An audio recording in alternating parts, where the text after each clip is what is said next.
وزیر اعظم شہباز شریف کو امریکی صدر جو بائیڈن کا خط، کہا دنیا اور خطے کو درپیش وقت کے اہم ترین چیلنجز کا سامنا کرنے میں امریکہ پاکستان کے ساتھ کھڑا رہے گا، پاکستان کے ساتھ مل کر انسانی حقوق کے تحفظ اور ترقی کے فروغ کے لیے پرعزم ہیں۔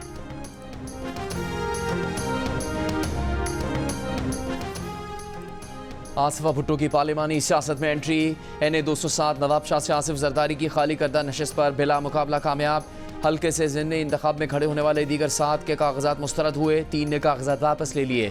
صوبائی وزیر داخلہ ضیاء النجار نے حلقے سے آزاد امیدوار کی گرفتاری کا الزام مسترد کر دیا، کہا محض مشہوری اور سپورٹ کے لیے الزام اور بہتان تراشی سے گریز کیا جائے۔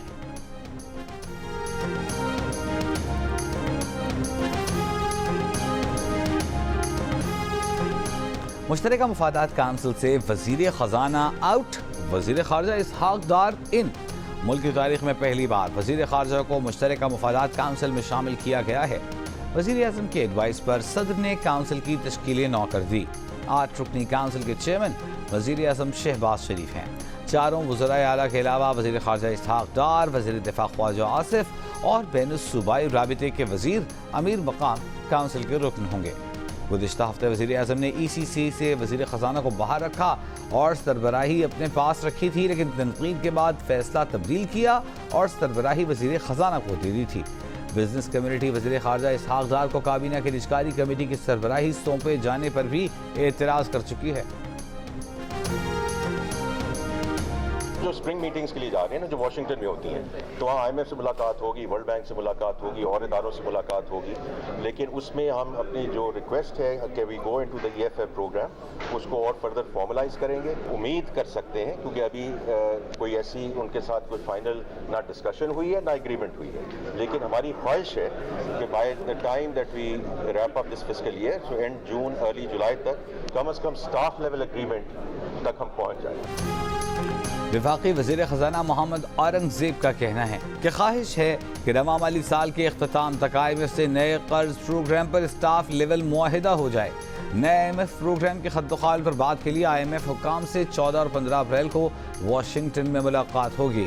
پاکستان اسٹاک ایکسچینج کی تقریب سے خطاب میں انہوں نے کہا کہ حکومت کا کام کاروبار کرنا نہیں، صرف پالیسی فریم ورک دینا ہے، نجی شعبے کو لیڈ کرنا ہوگا۔ PI کی نجکاری اور ایئرپورٹس کی آؤٹ سورسنگ پر اچھی پیش رفت ہو رہی ہے، وقت پر مکمل کر لیں گے۔ درآمدات اور سبسڈی کی بنیاد پر کام کرنے والے کاروبار اب نہیں چل سکیں گے۔ انفراسٹرکچر منصوبے محض وفاقی ترقیاتی بجٹ کی بجائے پبلک پرائیویٹ پارٹنرشپ کے ذریعے ہوں گے۔ CPEC کے پہلا مرحلہ انفراسٹرکچر کی تعمیر تھا، دوسرے مرحلے میں انفراسٹرکچر سے آمدنی حاصل کرنا ہے۔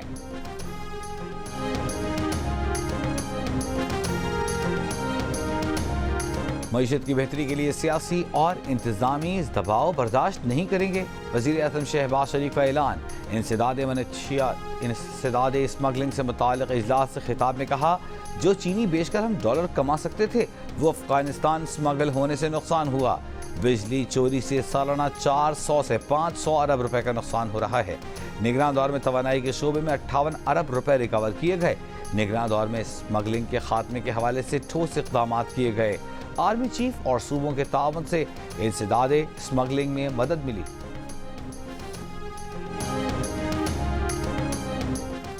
وفاقی وزیر داخلہ محسن نقوی کی اسلام آباد میں چینی سفارت خانے آمد، شانگلہ حملے کی تحقیقات کے لیے چین سے آنے والی خصوصی انویسٹیگیشن ٹیم سے ملاقات۔ وفاقی وزیر داخلہ نے چینی ٹیم کو حملے کے بارے میں اب تک ہونے والی تحقیقات سے آگاہ کیا۔ محسن نقوی کی چینی سفیر سے بھی ملاقات، کہا شانگلہ حملے کے اصل ملزمان کو قانون کے کٹہرے میں لائیں گے۔ چینی سفارت خانے کے جاری بیان میں کہا گیا ہے کہ پاک چین تعاون کو سبوتاژ کرنے کی کوئی کوشش کبھی کامیاب نہیں ہوگی، مل کر کام کرنے کے لیے پرعزم ہیں۔ پاکستان کی سماجی اور اقتصادی ترقی کی کوششوں کی حمایت جاری رکھیں گے۔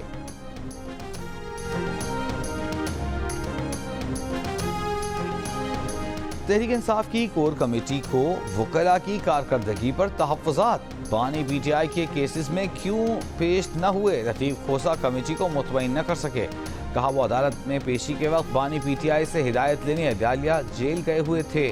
اس پر ممبران نے کہا، آپ کا موقف تسلی بخش اور آپ کے قد کے مطابق نہیں۔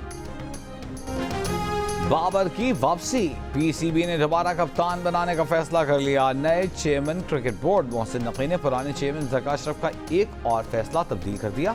شاہین آفریدی کی کپتانی 4 ماہ کی چاندنی ثابت ہوئی، بورڈ کو دوبارہ بابر کی یاد آ گئی۔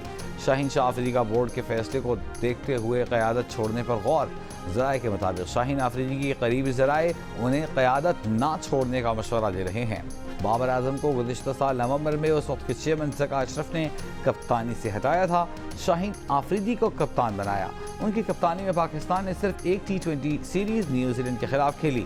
بورڈ اور مینجمنٹ کی تبدیلی کے بعد بابر اعظم کو پھر کپتان بنانے کا فیصلہ جلد اعلان متوقع۔ بابر نے کاکول میں ٹریننگ کیمپ جوائن کر لیا۔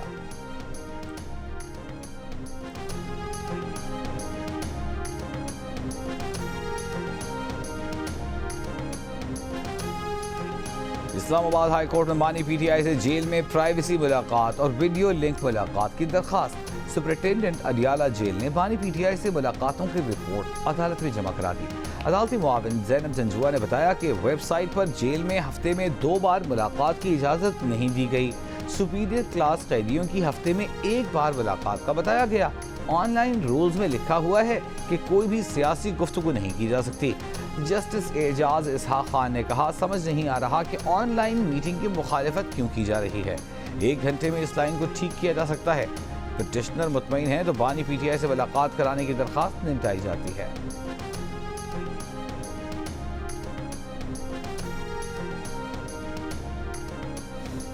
خیبر پختونخوا حکومت کا پشاور ہائی کورٹ کا فیصلہ سپریم کورٹ میں چیلنج کرنے کا فیصلہ۔ پشاور ہائی کورٹ نے اسپیکر اسمبلی کو مخصوص نشستوں کے اراکین سے حلف لینے کا حکم دیا تھا۔ گزشتہ روز الیکشن کمیشن نے بھی صوبائی حکومت کو خبردار کیا تھا کہ اگر مخصوص نشستوں پر حلف نہیں لیا گیا تو صوبے میں سینٹ انتخابات ملتوی کرنے پر مجبور ہوں گے۔ توبہ ٹیک سنگھ میں قتل کی جانے والی ماریا کی موت سانس رکنے، گلے کی ہڈی ٹوٹنے سے ہوئی۔ موت کے 9 روز بعد ہونے والے پوسٹ مارٹم کی ابتدائی رپورٹ جاری۔ ماریا سے زیادتی سے متعلق ڈی این اے کے لیے سیمپل فورینزک لیب بھجوا دیے گئے۔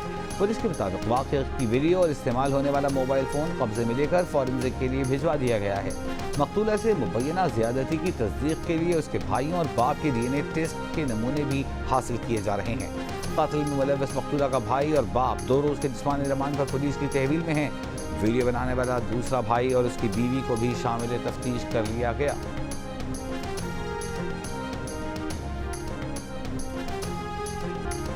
اور پی ٹی آئی نے قومی اسمبلی میں ججز کے خط پر بحث کے لیے تحریک التوا جمع کرا دی۔ معمول کی کارروائی روک کر ججز خط پر بحث کا مطالبہ۔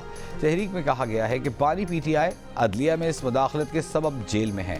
ایوان اس معاملے کی شفاف جوڈیشل انکوائری یقینی بنائے۔